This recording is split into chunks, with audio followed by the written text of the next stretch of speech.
What's up, man? It's your boy K-Deez, chillin' RunInterviews.com. We in this thing. I grew up in Southern California, LA, San Diego, so that's pretty much home for me. Well, what artist inspired me was my dad at first. He was signed back to Tommy Boy back in the day. He was a big producer. He produced like Spice One, Sibo, a lot of West Coast classic artists. So I got the inspiration from that. And then growing up, I started, listening to my own thing. And, I liked it. Domino was my first favorite artist. Then, trends changed, the Ludacris and the T.I.s and all those cats. So it was just, I get inspired like by everybody. Well, professionally since I was 18, but before that like 12. But that period 12 through 17, I thought it was garbage. So I never really. But 18, and my first records actually that I really wrote in the studio. I got a meeting with like Def Jam back in the day off of that. So shout out to Lenny S for keeping me motivated. You know what I mean? I just want to be one of the greatest. Like, I look at it, man, because I tried to hoop, man, but I didn't grow to be 6'5", so I learned at a young age I wasn't going to the league, man. So I was just like, music, man, because I feel like my opinion, when I talk, people listen, man, and music was for me, so I practice it, man. I study it every day, all day, from music, from the 80s, 50s, all that. So I want to master something, like I want to master the sound, so I can, Yeah, I feel like in order to create a full sound, you kind of need to be knowledgeable and, like from Motown to Jay-Z, Yeah, you can't just know hip-hop. When people say, oh, you got to know the research of hip-hop and all that, no, you got to know the whole game, like all music, man. It's not going to stop.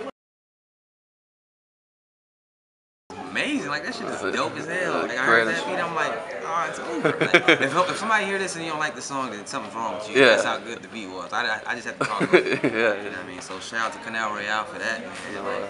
Records with Justin Timberlake. Jamie Foxx, Kid Ink. Shout out to Kid Ink. He's on the album too. So you're very, very talented dude out of Colorado, Denver, Colorado.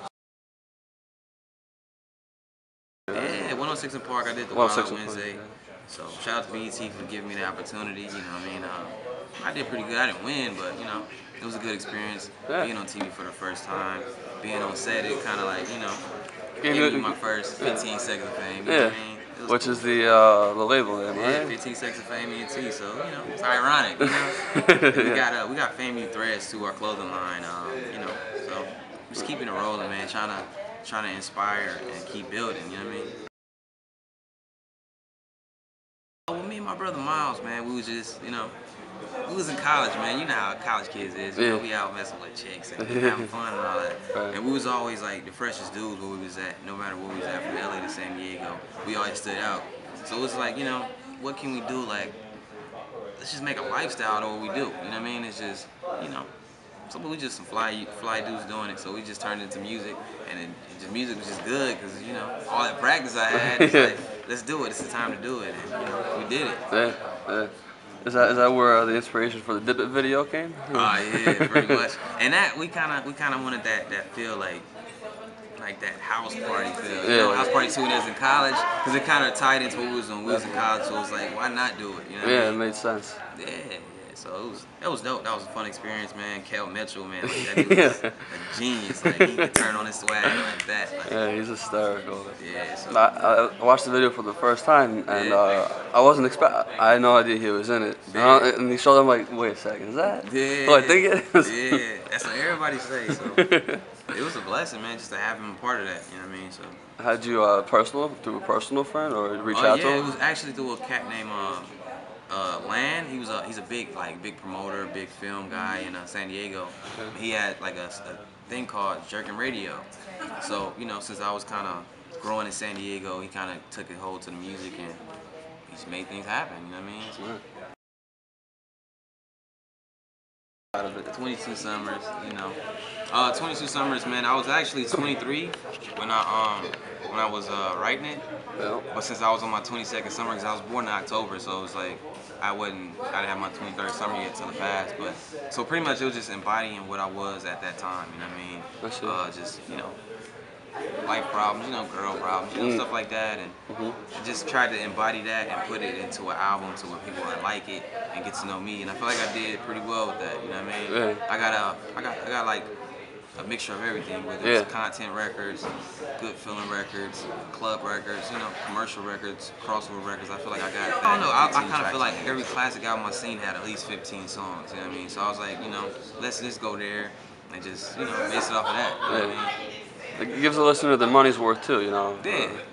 Keeps them around for longer as well. If I go by album, it's 12 songs, and I already heard 5 of them on the radio. It's like, what's the point? You cheated me. You know what I mean? As a fan, you cheated me. So. Yeah, exactly. Yeah. You know, I thought it was a good combination of, you know, just off the intro, Summer. You know, it was like you're 22 Summer. You're talking about like the riches, but you know, we're richer than last year, but we still didn't make it yet. Yeah, man, that's all it was. And we took the Journey sample and. Shout out to Rock Audition for flipping that, you know, and it just set the project off. Like as soon as I heard it, I was like, that's the intro. I don't care what nobody says. That's the first song, and it was over.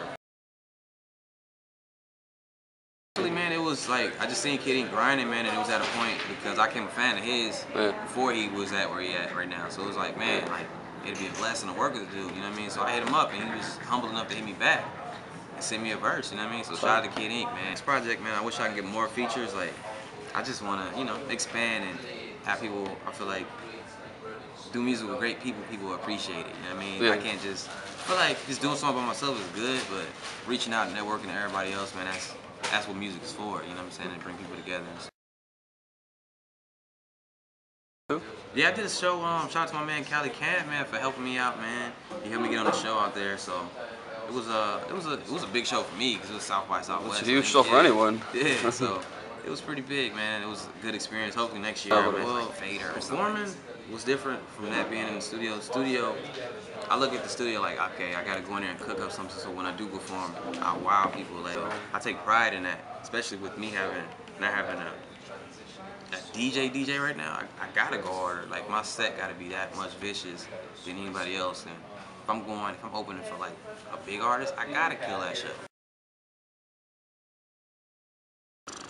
Man, everybody, yo. Like my most recent show was I did K-Deez. I opened for K-Deez. Okay. I opened up for Schoolboy Q. Alright. I opened up for like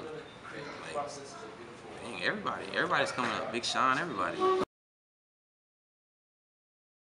Mainly like just life experiences. Like I might take something from this interview. You might inspire me. Like, hey, you know what I'm saying? I want to go write a feel good song just because you know. Yeah, I mean, what's up? Yeah, it just depends on how my day going and where I'm at mentally. You know what I mean? Yeah. Some days I might want to write a dark song. Like it's just it's life. Life makes me right. If you asked me that 2 years ago, I would have said club all day. Right. You know, that's where I was at. But now it's like more of a feel-good song with content, you know what I mean? Whether it cross over the club because the song's so good and everybody like it. So it's just like, you know, if you just like it because like it's just a good song, but once you finally listen, you hear the content, it's just like, you know, just complete songs. That's what I'm striving for. My next project I'm about to drop, we was talking to my boy Miles, man. We might drop it on my birthday, 10/10/12. But the album's called 10/10/87. Oh, okay. You know what I mean? So, you know, just more, just the growth from 22 Summers. You know what I mean? Still give you a piece of me, but you know, just more mature. You know what I mean? And, still gonna have good music on it. Of course, like 15 tracks. I'm gonna make all my albums 15 tracks. And follow me on Twitter, K_Deez, man. And become a fan of the movie, man. Fame music.